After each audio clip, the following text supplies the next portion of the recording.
ध्यान के भए पनि लाग्छ। ध्यान त हामीभित्र छ नै। आत्मगुफाको दोस्रो पत्र ध्यानको पत्र हो, बोधको पत्र।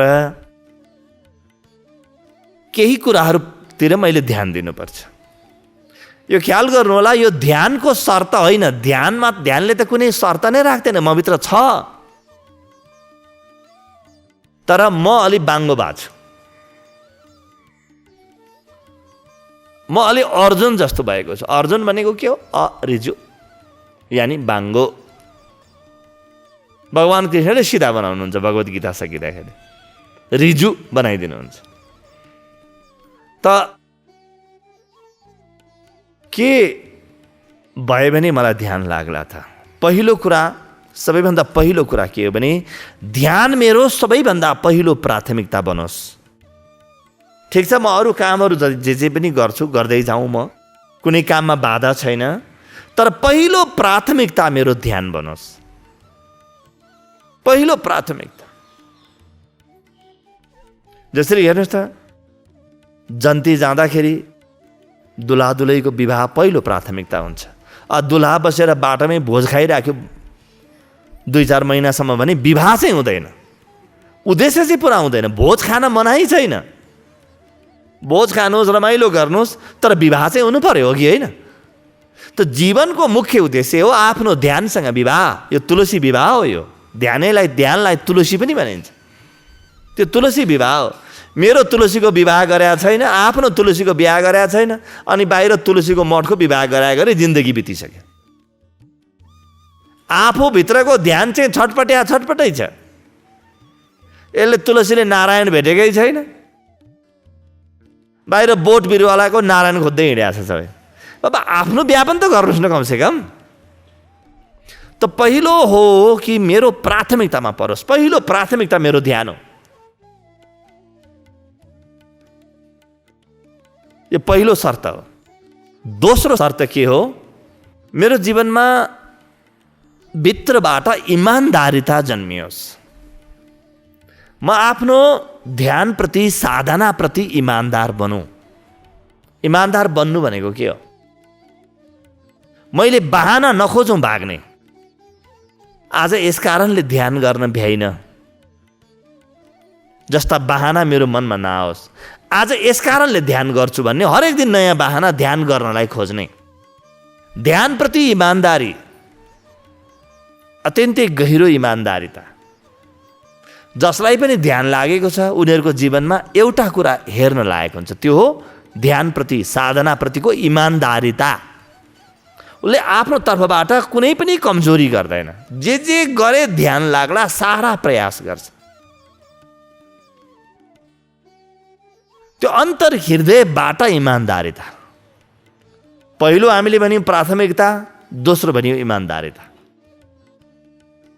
प्राथमिकतामा म राखेको छु, तर मेरो जीवनमा अलि बेमानी छिरेको छ भने मलाई ध्यान चाहिँ लाग्दैन। तेस्रो कुरा, मैले ध्यानको विधि त्यो व्यक्तिबाट सिकौँ जो पारी पुगिसकेको छ। मैले बिचको मान्छेसँग ध्यानको विधि सिकेँ जसलाई आफूलाई थाहा छैन। मैले त्यस्तो व्यक्तिलाई गुरु भनेर रोजेँ जो आफू अन्धकारमा छ, जसको जीवनमा ध्यानको प्रकाश उपलब्ध छैन भने त्यो व्यक्तिले त ध्यानको ठेगानै भेटेको छैन। आफ्नो ध्यानको ठेगाना भेटेको छैन, मलाई कसरी भेटाइदेला?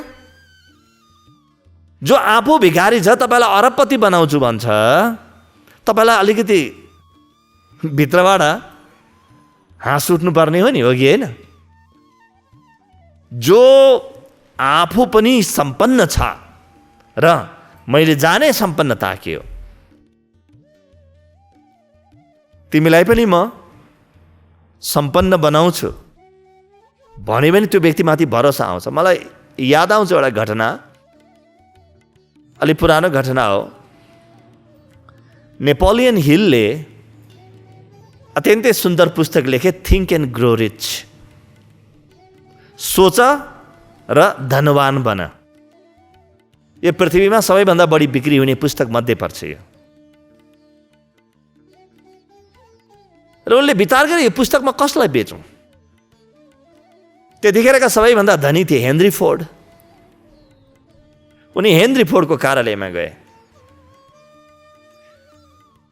हेनरी फोर्डको कार्यालय अब अत्यन्तै धनाढ्य व्यक्ति, सुन्दर कार्यालय थियो। सिसाका झ्यालहरू थिए पुरै बाहिर देखिने, समुद्र देखिने, हरियाली देखिने। त्यहाँ नेपोलियन हिल भित्र पसे अनि भने मिस्टर फोर्ड, तपाईँलाई म मेरो पुस्तक उपहार दिन आएको, तपाईँले पढ्नुभयो भने तपाईँ धनी बन्न सक्नुहुन्छ। यसो अनुहारमा हेरे हेनरी फोर्डले अनि सोधे तपाईँको नाम के हो? मेरो नाम हो नेपोलियन हिल। उनले भने मिस्टर हिल, तिमी मेरो कार्यालयसम्म कसरी आयो?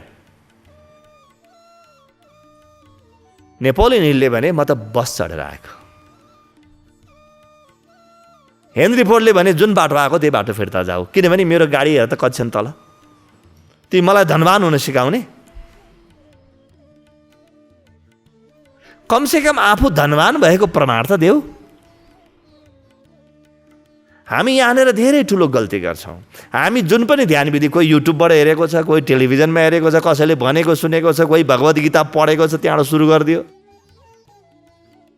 दिमाग खराब चाहिँ हुन्छ, ध्यान चाहिँ लाग्दैन। त्यही भएको छ। केही दिन अगाडि एकजना मित्रले आफ्नी छोरीलाई लिएर आउनुभयो।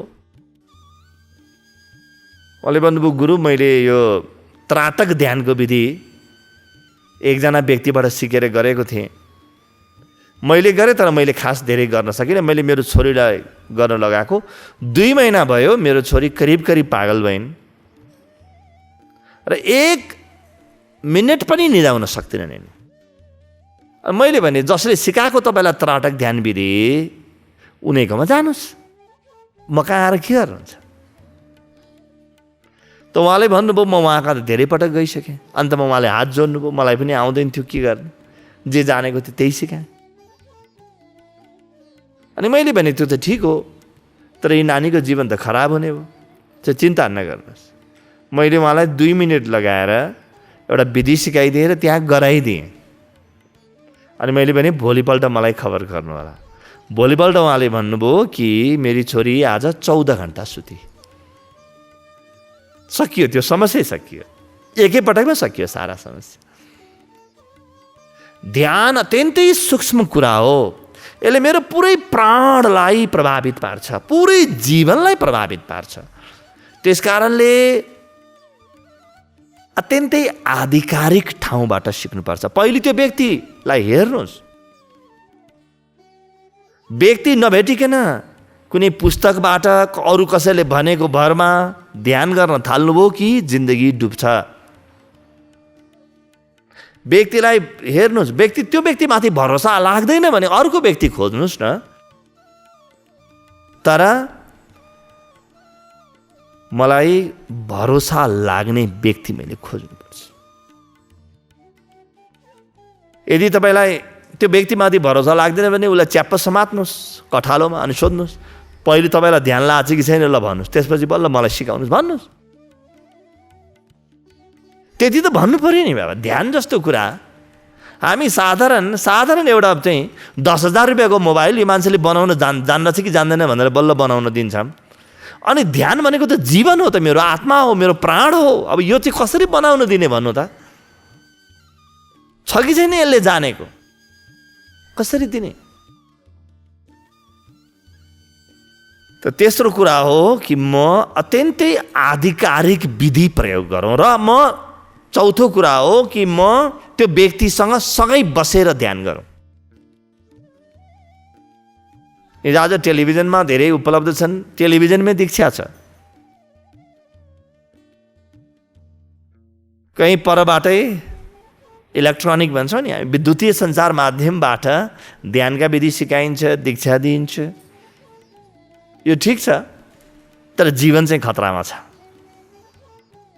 जसले गर्नुभयो उहाँले राम्रो नियतले गर्नुभयो होला, तर व्यक्तिहरूको जीवन बर्बाद भएको भएछ। त त्यो व्यक्तिसँग म बसेर साधना गर्ने सँगै उसले हेरोस् देखोस् मैले गरिरहेको ठिक छ कि छैन। सूक्ष्म कुराहरू त्यो व्यक्तिको आभा मण्डलमा म बसौँ, त्यो व्यक्तिको आभा मण्डलमा म बसौँ, त्यो व्यक्तिले भनेको हरेक कुरा म सुनौँ, बुझौँ, सोधौँ, प्रति प्रश्न गरौँ। भगवत गीता भन्छ त्यस्तो व्यक्ति तिमीले भेट्यौ भने के गर्ने त भन्दा तद्विधि प्रणिपातेन परिप्रश्नेन सेवया उपदेक्षन्ति ते ज्ञानम ज्ञानिनस्तत्त्वदर्शिनः।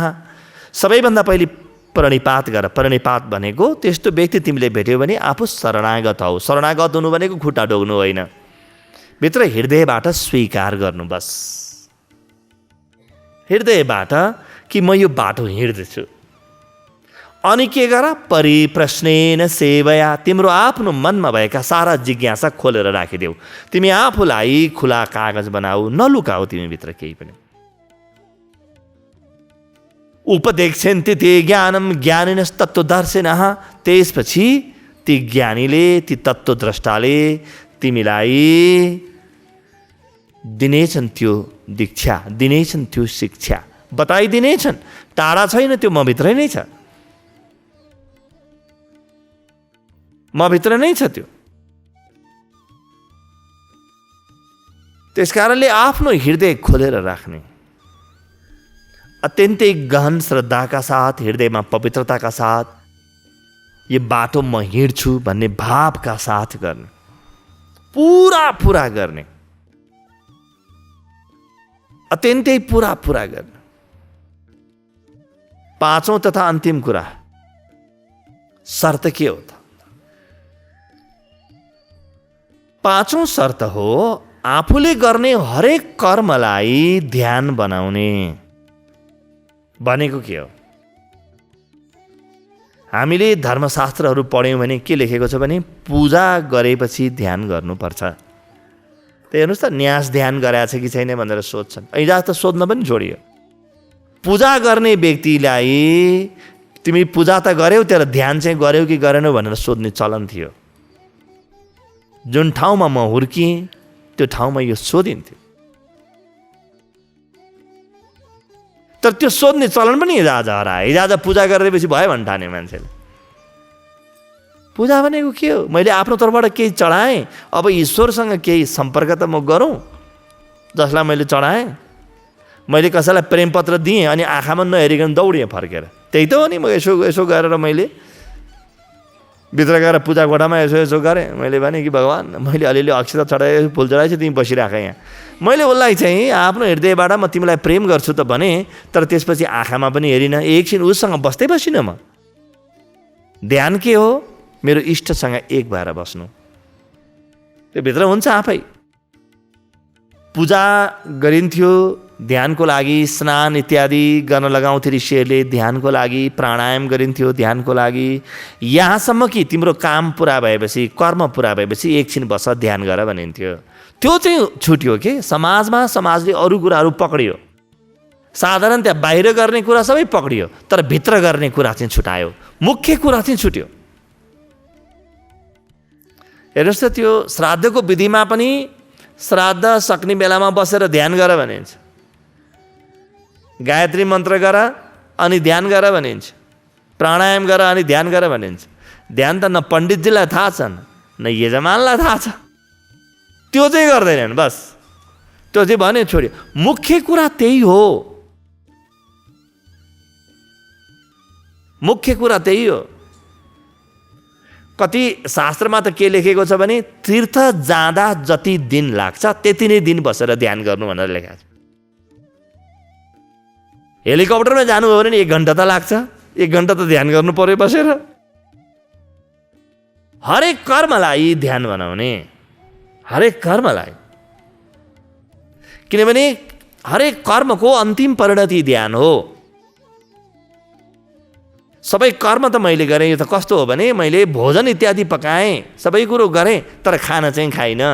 ध्यानमा बल्ल सेवन गर्छौँ।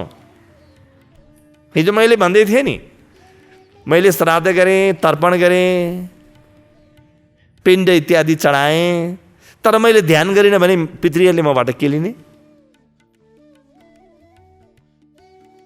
मबाट लिने कुरा केही पनि छैन। यो पाँचौं शर्तलाई अत्यन्तै गहिरोसँग आफ्नो जीवनमा उतार्ने। हरेक कर्म पछि म तत्काल ध्यान गरिहाल्छु। त्यही भएर हेर्नुहोस् त हामी प्राणायाम गर्छौँ, 2 मिनट भए पनि बसेर ध्यान गरिहाल्छौँ। अनि एकछिनपछि कीर्तन गरेपछि त्यहाँबाट जब प्राणायाम गऱ्यौँ त्यहाँबाट हामी आधा घन्टा 45 मिनट बसेर ध्यान गर्छौँ। मुख्य लक्ष्य ध्यान हो।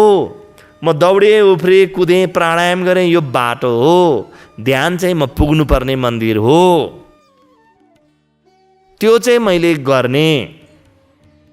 यति शर्तहरू जसले पुरा गर्यो उसलाई ध्यान लाग्न थाल्छ, जसले पुरा गर्दैन उसलाई ध्यान लाग्दैन, र नलाग्नु स्वाभाविक हो।